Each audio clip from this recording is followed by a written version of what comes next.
அத்தியாயம் 8. வளர்மதி சுற்றுமுற்றும் பார்த்தபடி கட்டிடத்தின் உட்பகுதியில் நுழைந்து லிப்டை நோக்கி நடைபோட எதிரில் உயரமாய் திடகாத்திரமான செக்யூரிட்டி நபர் ஒருவர் எதிர்பட்டார். கையை மறித்தாற்போல் வைத்துக்கொண்டு கேட்டார், எக்ஸ்கியூஸ் மீ, யாரை பார்க்கணும்? Mister Manoj, toxicology department. Yes, appointment வாங்கிட்டேன். சரியா 6 மணிக்கு வர சொன்னார். உங்க நேம்? வளர்மதி.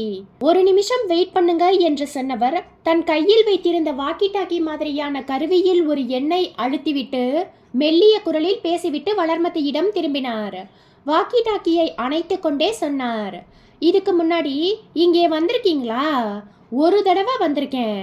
ஆனா அந்த சமயத்துல நான் வந்தது ஃபாரன்சிக்கில் இருக்கிற வேற ஒரு ஆபீசரை பார்க்க. இப்ப நீங்க மிஸ்டர் மனோஜை பார்க்க வந்தது எதுக்காக? Purpose of visit? வளர்மதி மென்மையாய் புன்னகை பூத்தாள். Manoj is my college mate. This is a friendly visit. அவ்வளவுதான். It's okay. அதோ அங்க இருக்கிற லெட்ஜர்ல உங்க பேரையும் ஃபோன் நம்பரையும் எழுதி வச்சுட்டு போங்க.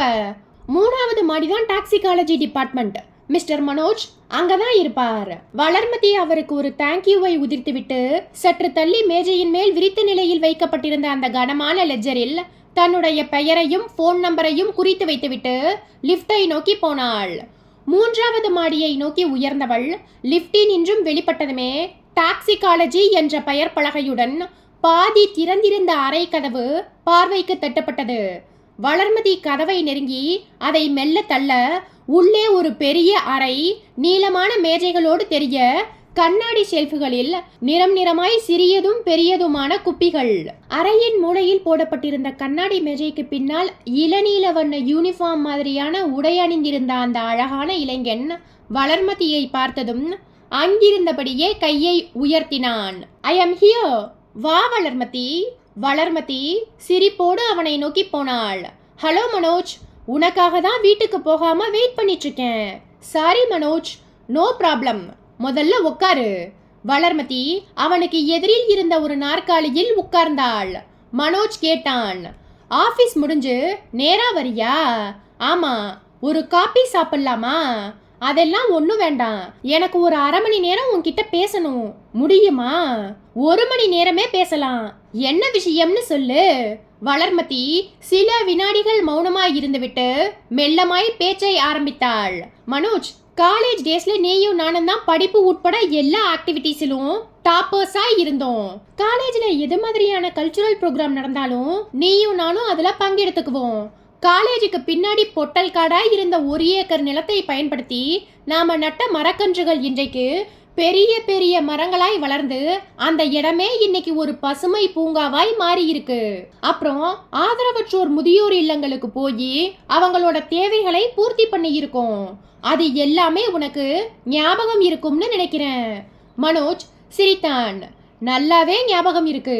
இப்ப எதுக்காக அந்த பிளாஷ்பேக் எல்லாம்? காலேஜ் படிப்பை முடிச்ச பின்னாடியும் என்னால அது மாதிரியான சேவைகளை எல்லாம் நிறுத்த முடியல. பேப்பர்ல சமூக நலன் சார்ந்த செய்திகள் வரும்போது அதுல நானாவே போய் பங்கெடுத்துக்கிறதும் உண்டு. வளர்மதி, நீ இப்படி பேசுறத கேட்கும்போது எனக்கு சந்தோஷமா இருக்கு. ஆனா என்னால அப்படி தொடர்ந்து சோசியல் ஆக்டிவிட்டீஸில் ஈடுபட முடியல. காரணம் என்னோட குடும்ப சூழ்நிலை. என்னோட பெரியப்பா ஃபாரன்சிக் டிபார்ட்மெண்ட்ல இருந்ததால மேற்கொண்டு ஃபாரன்சிக் சயின்ஸ் கோர்ஸ் படிச்சு இந்த வேலைக்கும் வந்துட்டேன். இந்த வேலையில் சேர்ந்த பின்னாடி ஒரு கல்யாணத்தையும் பண்ணிக்கிட்டு குடும்பஸ்தனாகவும் மாறிட்டேன். ஆனா நீ கல்யாணமான பின்னாடியும் சோசியல் ஆக்டிவிட்டீஸை கண்டினியூ பண்றது எனக்கு சந்தோஷமா இருக்கு.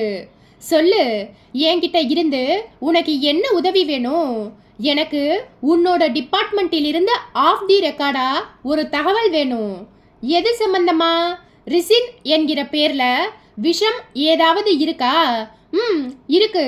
அது எப்படிப்பட்ட விஷம்? ஒரு மோசமான விஷம், உயிரை பறிக்கக்கூடியது. எதுக்காக இப்ப அந்த விஷத்தை பத்தி கேக்குற? மனோஜ், நீ கேட்ட கேள்விக்கான பதிலை நான் கடைசியில் சொல்றேன். இப்ப எனக்கு அந்த ரிசின் என்கிற பாய்சனை பத்தின விவரங்கள் வேணும். மனோஜ் பக்கத்தில் இருந்த ஒரு அலமாரிக்கு சென்று ஃபைல் ஒன்றை எடுத்து வந்து அதன் சில பக்கங்களை புரட்டிவிட்டு ஒரு பக்கத்தை வளர்மதிக்கு காட்டினான். இந்த பக்கத்தை படி. அந்த ரிசின் எப்படிப்பட்ட விஷம் என்கிற விஷயம் உனக்கு புரியும். வளர்மதி ஃபைலை வாங்கி அதில் பார்வையை பதித்தாள். ஆங்கில வாசகங்களை படிக்க படிக்க மனசுக்குள் தமிழாக்க முடியது. ஆமணக்கு கொட்டைக்குள் இருக்கும் ரிசின் என்கிற மூலக்கூறு அபாயகரமான விஷங்களில் ஒன்று என்பது அதிகாரப்பூர்வமானது. எதிர்காலத்தில் உயிரியல் போர் நடந்தால் இந்த ரிசின் விஷம்தான் அந்த போரில் ஒரு முக்கிய பங்கு வகிக்கும் என்று டல்லாஸில் இருக்கும் டெக்சாஸ் சவுத் வெஸ்டர்ன் மருத்துவ மையத்தில் பணிபுரியும் ஆராய்ச்சியாளர்கள் உறுதிபட சொல்கிறார்கள். ரிசினில் ஒரு அதிர்ச்சிகரமான விஷயம் என்னவென்றால் இது மிகவும் சுலபமான முறையில் தயாரிக்கப்படக்கூடியது. மேலும் இதை சுலபமான முறையில் சேமித்தும் வைக்கலாம் என்பதுதான். இதை தயாரிக்க பெரிய மருத்துவ நிபுண திறன் வேண்டியதில்லை. ஆமணக்கு விதைகளை சரியான முறையில் காய வைத்தும் அரைத்தும் எண்ணெய் எடுத்த பின்பு அதை பாதுகாப்பான முறையில் சேமித்து வைத்தால் போதும். இந்த விஷத்தை உணவிலோ நீரிலோ கலந்து உட்கொண்டால் மரணம்தான். இந்த விஷம் இரத்தத்தில் கலந்ததும் அதன் மூலப்பொருட்கள் உடனே உடைந்து மரணத்தை உண்டாக்கும். இது சைனைடு விஷத்தை விட வீரியமானது. வளர்மதி படிப்பதை நிறுத்திவிட்டு வியர்வை மின்னும் முகத்தோடு மனோஜை ஏறிட்டாள். என்ன மனோஜ், ஆமணக்கு விதைக்குள்ள இப்படி ஒரு விபரீத விஷம்? எஸ், இயற்கையே தயாரிச்சு வச்சிருக்கிற விஷம் அது. அப்படின்னா கடைகளில் விற்கக்கூடிய விளக்கெண்ணெயில் அந்த விஷம் இருக்காதா? ரிசின் பிரிக்கப்பட்ட விளக்கெண்ணெய் அது. அதனால எந்த ஆபத்தும் இல்ல என்று சொல்லி சிரித்த மனோஜ் கேட்டான். சரி, எதுக்காக தேடல்? யாராவது ரிசின் விஷத்தை மிஸ்யூஸ் பண்றாங்களா? எஸ். யார் அது? சாரி மனோஜ், பர்சன் யாருன்னு நான் இப்போதைக்கு சொல்ல முடியாது.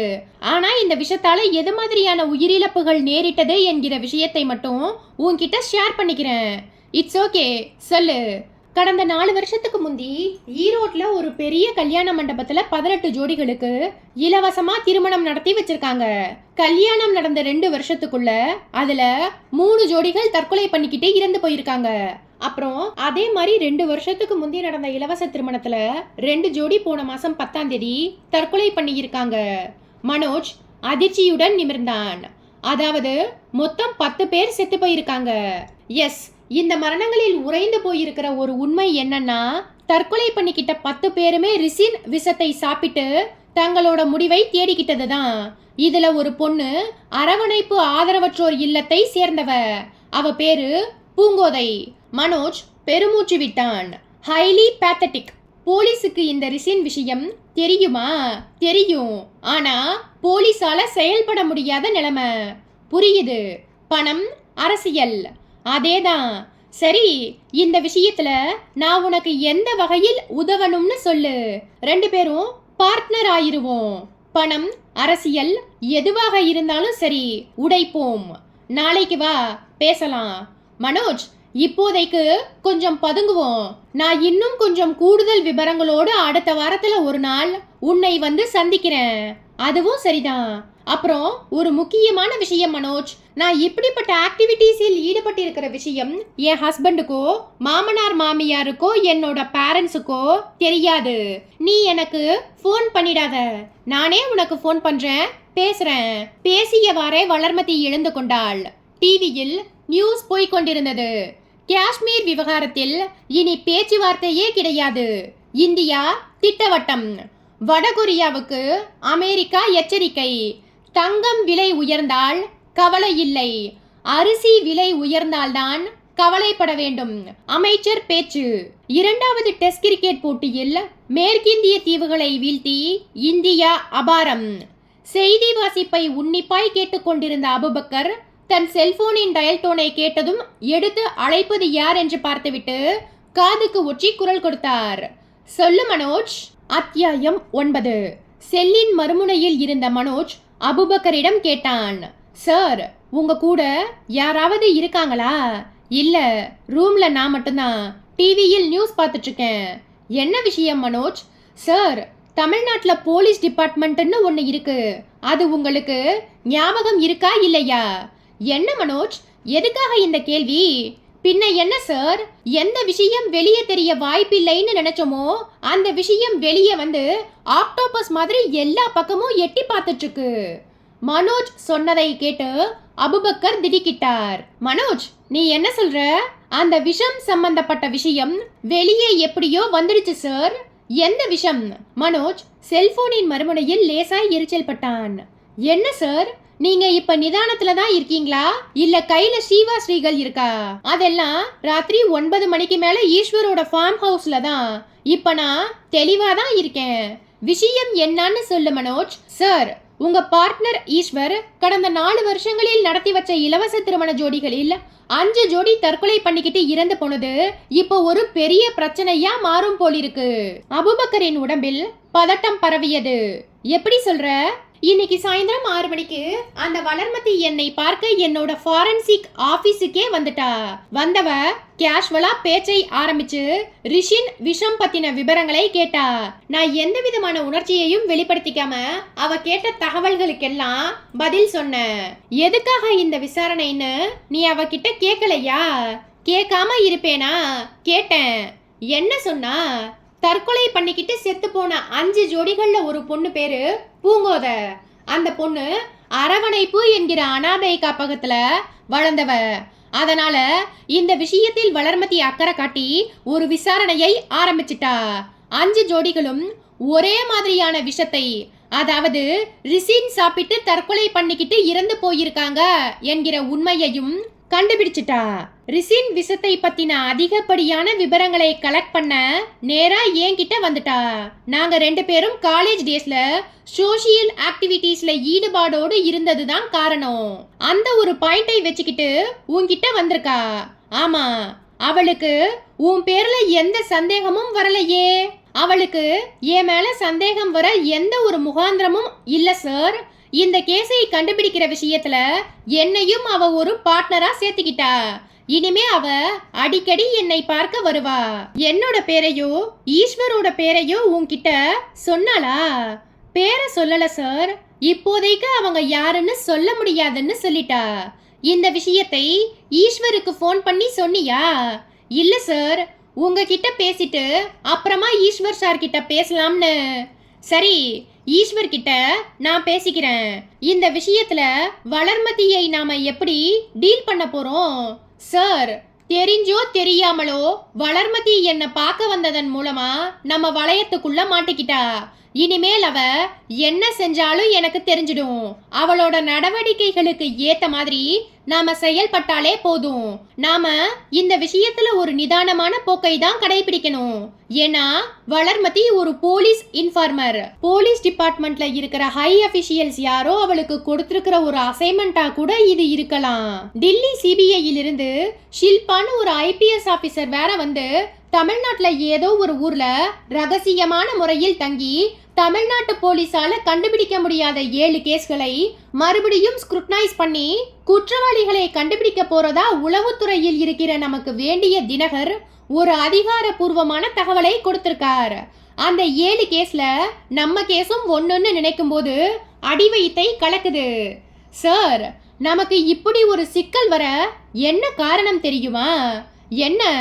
நான் ஒரு விஷயம் சொல்லியும் நீங்க 2 பேரும் பிடிவாதமா அதை கேட்காம போனதோட விளைவுகள் இது.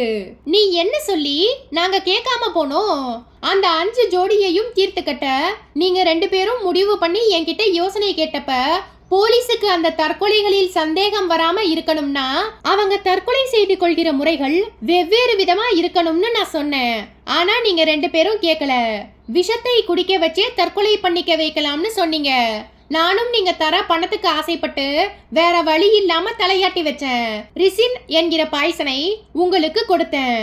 பொதுவா ரிசின் சாப்பிட்டு செத்தவங்களோட உடம்பை போஸ்ட்மார்டம் பண்ணினா ஏதோ ஒரு விஷம் சாப்பிட்டிருக்காங்கன்னு தெரிய வருமே தவிர சாப்பிட்ட விஷம் ரிசின் தான் என்கிற உண்மை வெளியே வராது. ஆனா போலீஸுக்கு ஏதோ சந்தேகம் ஏற்பட்டு இறந்தவங்களோட குடல் பாகத்தை மும்பையில் இருக்கிற ரசாயன கூடத்துக்கு அனுப்பி அது எது மாதிரியான விஷம்ங்கிறதை கண்டுபிடிச்சிட்டாங்க. மனோஜ் பேச பேச அபுபக்கர் இடைமறித்து கேட்டார். இனி போலீஸோட நடவடிக்கை எப்படி இருக்கும்னு நினைக்கிற மனோஜ்? போலீஸுக்கு இந்நேரம் அது தற்கொலைகள் இல்லை, கொலைதான் என்கிற சந்தேகம் ஏற்பட்டிருக்கும். அதை தொடர்ந்து இறந்து போன அந்த 5 ஜோடிக்கும் ரிசின் விஷத்தை கொடுத்தது யார் என்கிற கோணத்தில் ஒரு மறைமுகமான விசாரணையையும் ஆரம்பிச்சிருப்பாங்க. அதனோட அடையாளம் தான் வளர்மதி ஈஸ்வர் சாரை தேடி வந்து பிறந்தநாள் வாழ்த்து சொன்னதும் இன்னைக்கு என்னை தேடி வந்து ரிசின் விஷம் பற்றிய விவரங்களை கேட்டதும். மனோஜ், நீ பேச பேச பயம் வருது. இனி நம்மோட நடவடிக்கைகள் எப்படி இருக்கணும்னு நினைக்கிற? பயப்படாதீங்க சார். போலீஸோட இன்வெஸ்டிகேஷன் இன்னமும் எல்கேஜி லெவல்ல தான் இருக்கு. எல்லாத்துக்கும் மேலா வளர்மதி என்னோட தொடர்புல இருக்கிறதால போலீஸோட நடவடிக்கைகள் நமக்கு டிவி பார்க்குற மாதிரி தெரியும். இருந்தாலும் இனி வரப்போகிற நாட்கள்ல நாம கொஞ்சம் ஜாக்கிரதையா இருக்கணும். இப்ப போன்ல உங்ககிட்ட பேசினதையெல்லாம் ஈஸ்வர் சார் கிட்ட சொல்லிடுங்க. நான் மறுபடியும் நாளைக்கு காலையில உங்களுக்கு போன் பண்றேன். மனோஜ் மறுமுனையில் செல்போனை அணைத்துவிட அபுபக்கர் வியர்வை பிசுபிசுக்கும் முகத்தோடு தளர்ந்து போன உடம்போடு சோஃபாவுக்கு சாய்ந்தார். போலீஸ் கமிஷனர் அலுவலகம். காலை 11 மணி. சிபிஐயை சேர்ந்த scrutinising officer Shilpa police commissioner Tripura சுந்தரிக்கு முன்பாய் ஒரு ஃபைலை பிரித்து வைத்துக்கொண்டு மெதுவாய் பேச ஆரம்பித்தாள். மேடம், ஹாஸ்பிட்டலில் இருந்து என்னைக்கு டிஸ்சார்ஜ் ஆனீங்க? Now how is your health? Tripura Sundari மென்மையாய் புன்முறுவல் பூத்தாள். Now I am alright miss Shilpa. I was suffering from a severe viral fever. நேற்றைக்கு ஈவினிங்கே டிஸ்சார்ஜ் ஆயிட்டேன். No issue about my health. நாம தாராளமா பேசலாம். Very nice to hear this. By the by, Delhi CBI ஆபீஸில் இருந்து உங்களோட தனிப்பட்ட பார்வைக்கு வந்த இந்த ஃபைலோட காப்பியில் இருக்கிற எல்லா விவரங்களையும் படிச்சு பார்த்தீங்களா? படிச்சிட்டேன். அது சம்பந்தமா ஏதாவது நடவடிக்கை எடுத்தீங்களா? அந்த ஃபைல் வரத்துக்கு முன்னாடியே எனக்கு கிடைச்ச ஃபாரன்சிக் ரிப்போர்ட் படி ஒரு போலீஸ் இன்ஃபார்மரை வச்சு ஈஸ்வரை உரசி பார்த்துட்டேன். யார் அந்த போலீஸ் இன்ஃபார்மர்? எனக்கு தெரிஞ்ச பொண்ணு. பேரு வளர்மதி. House wife. சோஷியல் சர்வீஸ்ல ரொம்பவும் ஆர்வம். போலீஸ் வேலையில் சேர ஆசைப்பட்டு அது நிறைவேறாமல் போகவே இன்ஃபார்மரா ஒர்க் பண்ணிட்டு இருக்கா. அப்படி வளர்மதி ஒர்க் பண்றது அவ வீட்ல ஹஸ்பண்டுக்கோ மத்தவங்களுக்கோ தெரியாது. இது ரொம்பவும் ரிஸ்க் இல்லையா? ஷில்பா திகைப்போடு கேட்க திரிபுர சுந்தரி புன்முறுவல் பூத்தாள். நானும் இதைத்தான் வளர்மதி கிட்ட சொன்னேன். அந்த பொண்ணு கேக்குற நிலைமையில் இல்ல. சரி, ஈஸ்வரை போய் பார்த்த வளர்மதிக்கு ஏதாவது உபயோகமான தகவல் கிடைச்சதா? ஈஸ்வரோட பிறந்த நாள் அன்னைக்கு அவருக்கு வாழ்த்து சொல்கிற மாதிரி போய் ஈஸ்வர் நடத்தி வச்ச இலவச திருமணங்களை பாராட்டி இருக்கா. இது முதல் சந்திப்பு. வளர்மதியால எதையுமே தீர்மானிக்க முடியல. ஆனா வளர்மதி எப்படியும் உண்மையை கண்டுபிடிச்சிருவா என்கிற நம்பிக்கை எனக்கு இருக்கு. அந்த பொண்ணை நான் பார்க்கணுமே. இன்னைக்கு ஈவினிங் எப்படியும் வளர்மதி என்ன பார்க்க வருவா. நான் வேணும்னா அவளுக்கு தகவல் கொடுத்து உங்களை வந்து பார்க்க சொல்லட்டுமா? ஷியோர். சில விஷயங்களை அவகிட்ட நான் ஷேர் பண்ணிக்கணும். அதுல ஒரு முக்கியமான விஷயம் என்ன தெரியுமா மேடம்? என்ன? ஈஸ்வர் லட்சக்கணக்கான ரூபாயை செலவு பண்ணி இலவச திருமணங்களை நடத்தி வைக்கிறதுக்கு பின்னாடி ஒரு பெரிய விபரீதம் உறைந்து போயிருக்கு மேடம். என்ன அது? 5 ஜோடிகள் இறந்து போயிருக்காங்க. அதாவது மொத்தம் 10 பேர். இந்த 10 பேர்ல ஆண்களோட மரணத்துல எந்த ஒரு ஒற்றுமையும் இல்ல. ஆனா பெண்களோட மரணத்துல அந்த விபரீதமான ஒற்றுமை இருந்தது. என்ன ஒற்றுமை? அந்த 5 பெண்களுமே 3 மாசம் கர்ப்பமா இருந்திருக்காங்க.